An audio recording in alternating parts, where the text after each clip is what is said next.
Thank you so much for tuning in. These are special Rock and Token Talking solo interviews with me, Kelly V, re-edits of old interviews, and I just wanted to make sure that they got shared and out there with the world to you. So thank you so much for liking them, supporting, and sharing. Thanks. This one's with Billy Sheehan. Hey everybody, as usual, we got an incredible interview for you today with the most amazing Billy Sheehan. I am literally shaking right now.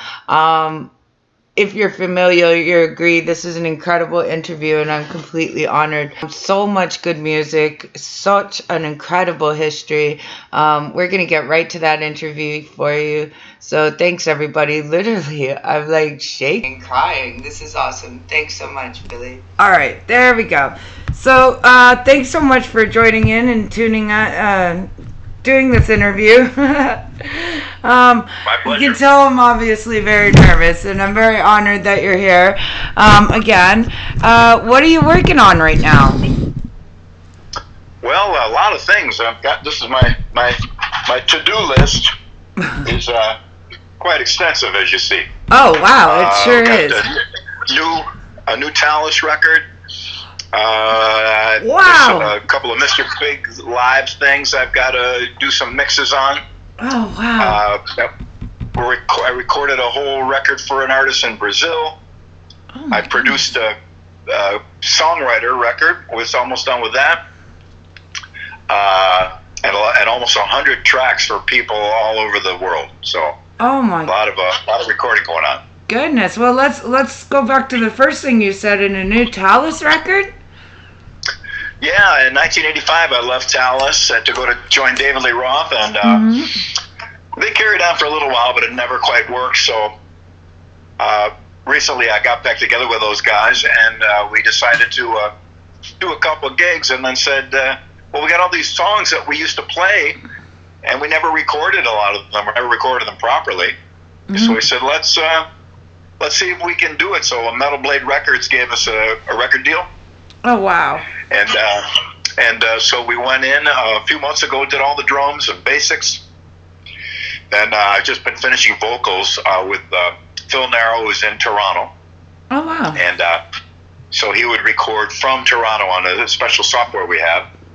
And I'd sit here and coach him through the lyrics and parts and figure out the harmonies and all. And it's just about done. So we're pretty excited about it. We didn't rewrite the songs or try to bring them up to speed or make them in the year 2020. We did it like we would have done it in 1985. So that's kind of the cool part about it. That is really special. When is that going to come out? Probably early next year, I would imagine. Maybe end of this year. Oh wow. So usually when you're done with a record, it takes about 60 to 90 days for it to be out. So we're almost done. So put 2 or 3 months from almost done till almost released. Oh wow. I mean, your career is so full. I mean, you must be glad for the break, but obviously not a break for you with COVID. You're just busy all the time. Yeah, I almost wish I could go back on tour and to take a rest because there's so much going on. Like I said, I started a production team myself. Ray Lugier, who's a drummer from Korn, great friend of mine. Wow. We played on a lot of records together. And another friend, Scott Bush, who's a great guitar player and a Pro Tools expert. So we've been doing tracks for people all over the world. They send us their tracks, and we do bass, we do drums, we do bass and drums, we do mixing, we do all kinds of things. So we're at almost 100 songs now. People everywhere. Goodness. I'm currently working on a song from a guy in China, the Japanese gentleman.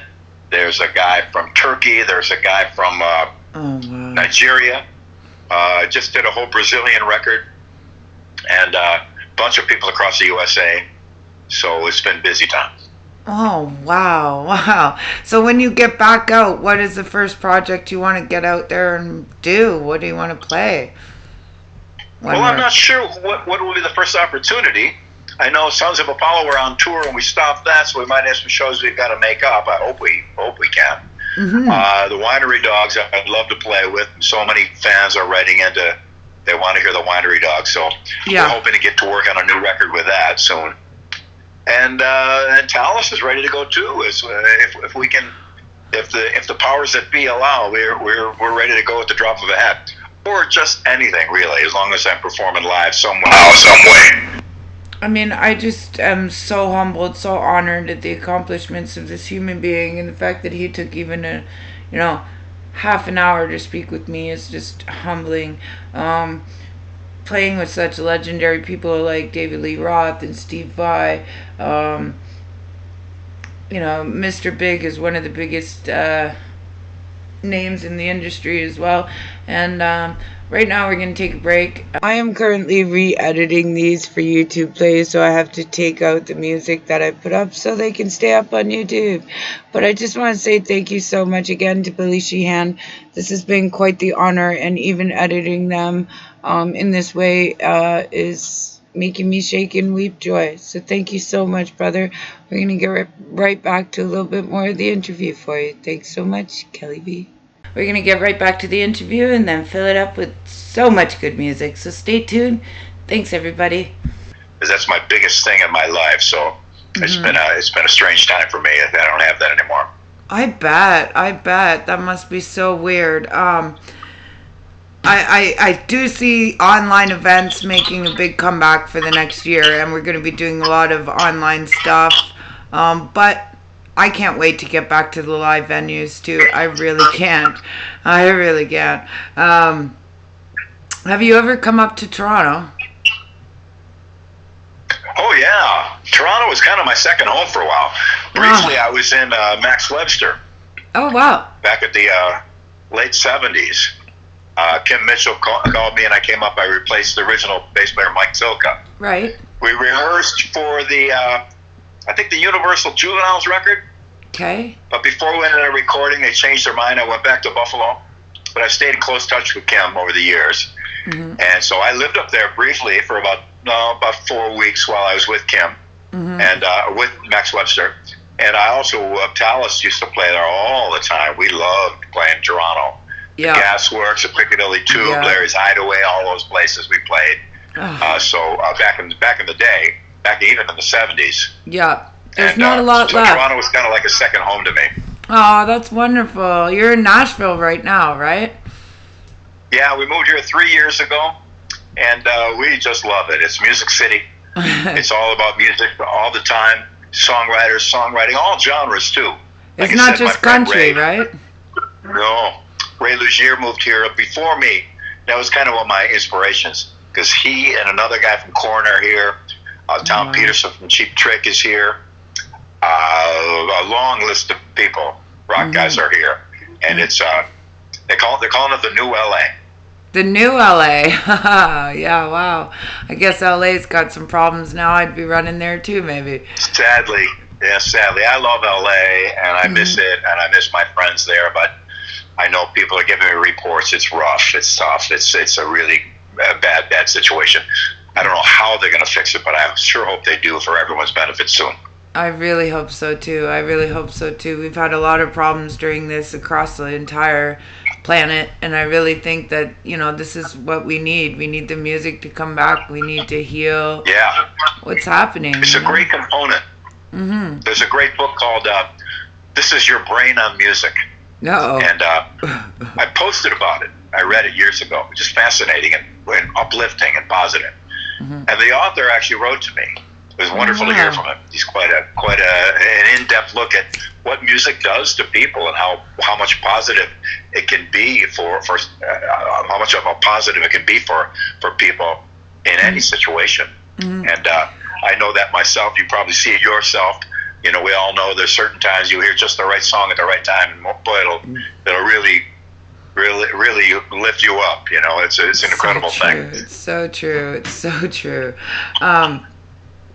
I guess I wanted to ask you, we were talking last time about your very special guitar and how that came out, that really beautiful one. Please explain it again for anybody who doesn't know. And oh my gosh, she's going to get up and show it to me. You guys only get to hear this in audio. I might fall over. So here it is. Oh, this beautiful. Is my wow. My Yamaha 30-year anniversary commemorative issue. It's basically beautiful. The same as these other Yamahas,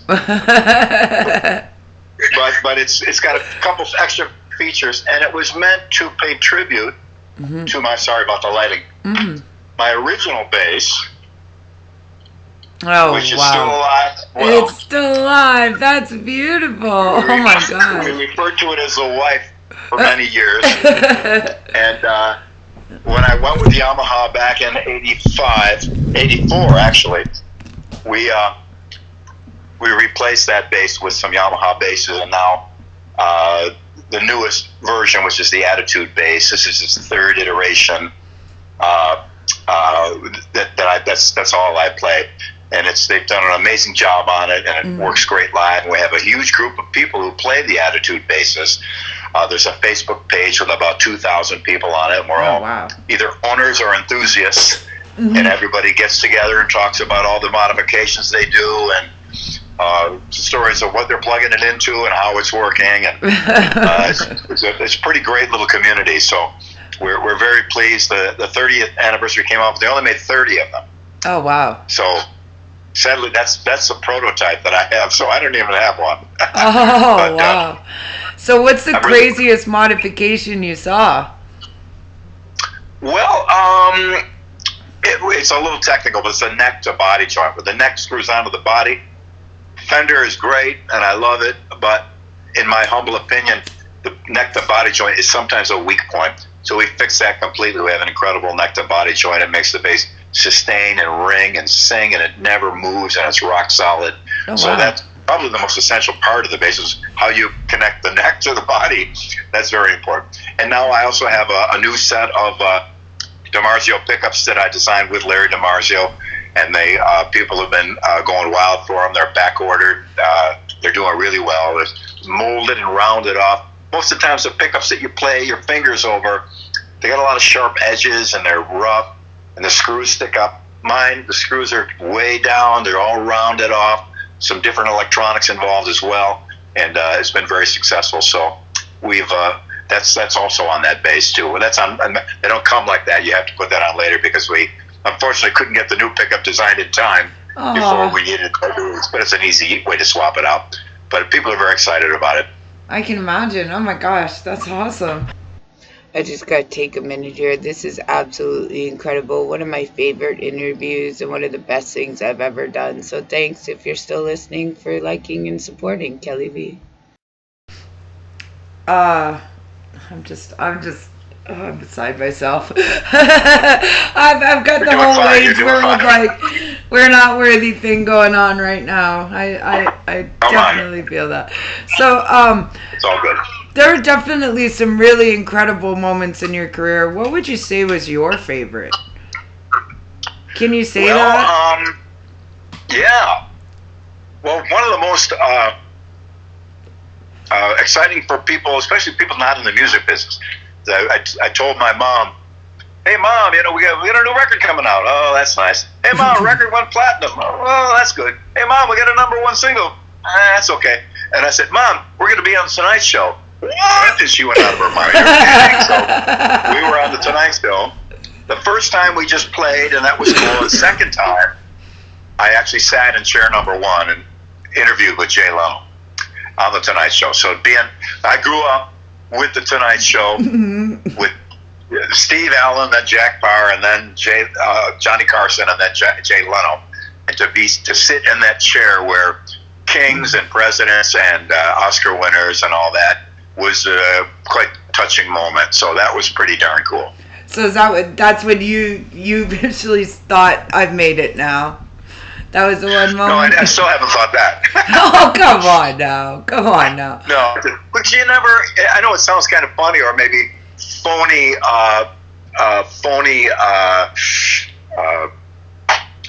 humility, but it's really true. It's you're always looking for the next thing you're going to do. And I'm still, no matter where I get to a level in my playing, I'm always looking to the next one. So I'm not sitting here looking at this one going, wow, I'm doing pretty good. I'm looking at the next one going, oh man, I suck. How will I ever get it, So there's always that, when you have that state of mind, then at least you're always moving forward. Mm-hmm. I don't ever want to stop playing. I don't ever want to rest. And every day there's a new adventure on that fretboard. There's a new thing to learn, a new thing to understand. So, and I think it's important to look at life like that.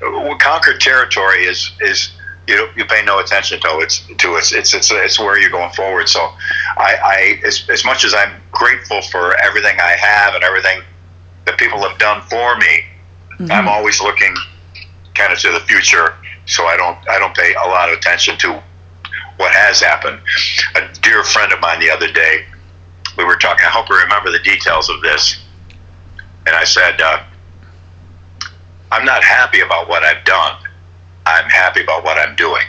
Oh, wow. That's a wonderful way to look at it. Oh, my God. I think that was honestly one of the most beautiful things that has been said on my programs and in life to me in general. And I think I will carry that with me always.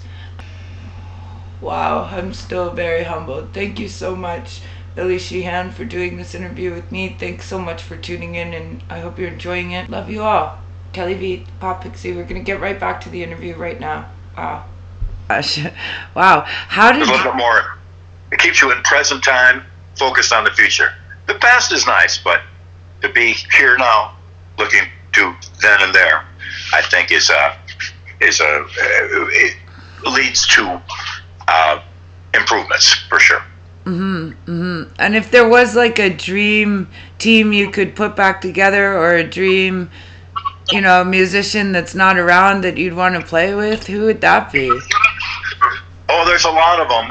Paco de Lucia was one of my favorites, flamenco guitarist. I met him one time, and I always wanted to play. Not that I'm in his league, but I would love to just stand there and hold an E note while he soloed. Steve Vai is a dear friend of mine. We haven't played together for a long time. I'd love to do some more with him. We've been talking a little bit, and maybe someday he'll invite me along. That would be nice. Or I'll invite him. Either way, he's a wonderful man and like a brother to me. And it's kind of happening now with the Talus guys, because they're all dear friends of mine, and being back together again with them after 35 years. Wow, eh? Is more 35 years. No, yeah, 35 years. Wow. I was 85 with that. That's wonderful to reunite with old friends, and a lot of musicians that I knew back in the day. Most of them, bands are like people. Bands fight like husbands and wives fight, and sometimes you get pissed off and you go off on your own. And then if after 10 years you can't go back and be friends, it's your problem. So I got a lot of dear friends of mine that back in the day we butted heads, and now we're all buddies again. Not everybody, but most everybody, and that's a wonderful thing too. So it's good to be able to sit down with an old friend that you went. Remember the time you stole my girlfriend? Yeah, but you stole mine. Oh, we didn't have that. We can laugh about it and have a drink now, Yeah, really? That's wonderful. Are you going to write new music with them, do you think, instead of just revamping? There's one new song on the record, but it's a song that our singer Phil wrote, and he has his son. His son is singing with him, so we thought that'd be kind of special. So there's one new one, but everything else is old. It's all the old stuff. And we did it like that on purpose because we wanted to, and we thought, well, maybe we should fix the lyrics up or make them hipper or better chord change. And I go, let's leave it the way it was. I think that's kind of the beauty of it, if you will. I think so too. That's going to be the beautiful ugliness of it. No. I think how do you think that music has changed from that time period? Well, you get different chord changes, and sometimes you get a little more complex. Sometimes you oversimplify. A lot has come. That was right about the middle of the heavy metal. It was Judas Priest, Screaming for Vengeance, Accept, Balls to the Wall, songs and bands like that.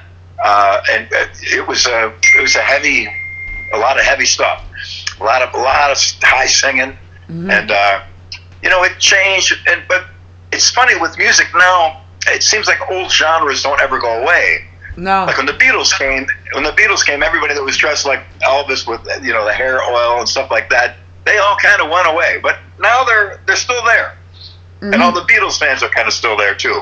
And then every new genre, new wave, some people will always love it. So it's kind of nice now that it's available to everybody all the time. Mm-hmm. You know, if you want to listen to Southern rock, like Leonard Skinner, well, my buddy plays bass for Artemis Pyle as drummer, so the drummer Leonard Skinner. So those shows are going on too. Or if you want to hear, you know, the most modern, hip, whatever it is might be right now, that's available too. So that's one thing I think the internet age brought about is you can access anything you want anytime. So we got a much broader spectrum now, which I think is healthier. It's true. It's almost it's an insanity, the amount of music that's out there now to go through to try and find the modern day genius that's up here, because there's just so much. So many good people out there. We need a gatekeeper. That's what DJs used to be on FM radio. Yep. They would find cool stuff and play it, and you'd go, "Wow, Robin Trower, what do you know?" And we'd go buy his record and listen to it. And, you know, so now it'd be nice to have a couple of gatekeepers that were arbiters of quality. That's awesome. I definitely would love to be the gatekeeper. Imagine that, me, the gatekeeper of music. It would be a fun, fun world, and it would always be turned to 11, my brothers and sisters. Thanks so much, Kelly V. And we talk a lot about Talus here and their new projects and how exciting that is. And I do believe that music comes back around in loops, but you're a wave setter, brother, and I think that you make the trends. So let's bring it back with the vengeance, because it's so good. We're going to get right back to that interview with Billy Sheehan. Everybody. You know? Yeah. And, when I grew up, I'm an old man, so when I grew up, we listened to everything. Joni Mitchell to Bach to Mussorgsky to Hendrix to Sinatra to the Blues Magoos to you name it. I think when I was a kid, it was very distinctive what your style and your genre was. You had to live it, wear it, own it, you know, right? And I got criticized a lot for liking different things like opera and, you know, reggae, right, in my metal collection. But I think one in turn influences the next, and I think, you know, more than we realize, right?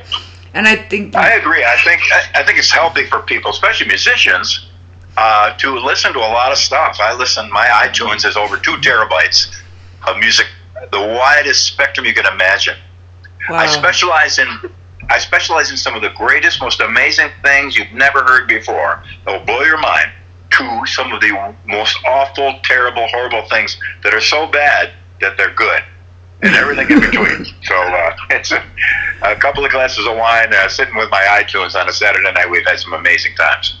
Yeah, I bet. Me too. I'd love to hear what you consider to be too awful that's good. Oh, it'll blow your mind. As a matter of fact, one of the tracks that I got that I'm playing on fits in that category, but I'm going full speed ahead. I'm playing on it anyway. Oh, wow. You're doing a lot of teaching as well with making these great videos that explain a lot of stuff. Really appreciative of that, I'm sure. But are you doing more of that? I've done a lot of videos. Yeah, I've done a lot of videos. Most of them are available online. Plus, I've done a lot of clinics, and most of them have been videotaped or online. So if you YouTube me, there's a lot of instructional stuff. But now, since I can't really travel there, it turns out there's a music store close to my house. I didn't even know, 10 minutes away. Oh, wow. And we're going to do live lessons in person here in Nashville. Oh, no way. It's called Lane Music. Lane, and they just opened up a new department, and I got my own room with a couch and chairs, and the student one-on-one comes in. We videotape the whole lesson.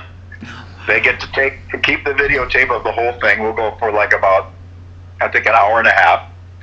Any level, from beginner to expert to non-player, even if you want to just sit down and have me sign stuff and go over things for an hour if you like. Oh my gosh, no way. I'll do that for free after, so don't waste your money. I'm there. That's awesome. So we're going to start doing that. We started December 5th. All the slots are sold out on that day. But if anyone looks up Lane Music in Nashville, there will be more slots available if they're coming to Nashville or coming through or they have a friend here. So I'm going to keep that going. We're opening it up to other musicians too. If you want to come in and do a lesson, because it's hard to do them out of your home.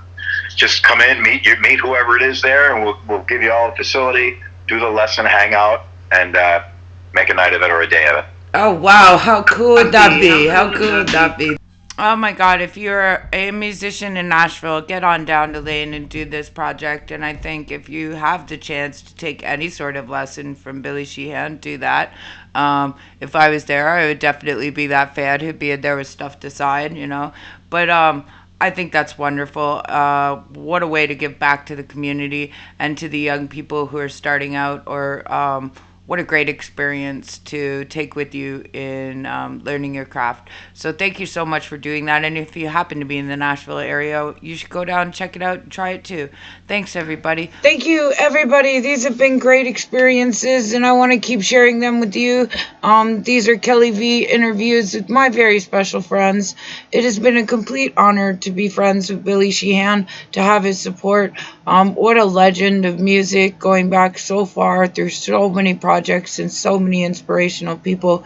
It is a legendary career. I hope and wish you all the best moving forward, despite all the COVID problems. It has been an honor truly to be your friend as well.